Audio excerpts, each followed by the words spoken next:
Hi everyone, welcome back to another video from Trading for Beginners. Today in this video, I'm gonna guide you through how you can easily hide your account balance in IQ Option application. First of all, open your IQ Option application on your device and log into your account.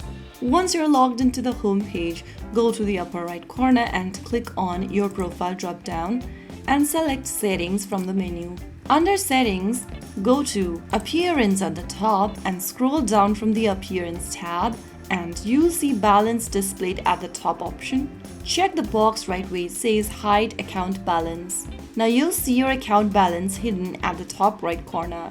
You can unhide the account balance whenever you want by coming to this same section and unchecking the square box, and you'll be able to reveal your account balance again. So that's how it's super easily done. Hiding your balance is purely visual. It doesn't affect trading, deposits, or withdrawals. It is useful if you are recording screens or want privacy while trading. If you found the video helpful, don't forget to like, share, and subscribe to our channel. I will be back again in the next video. Stay tuned. Till then.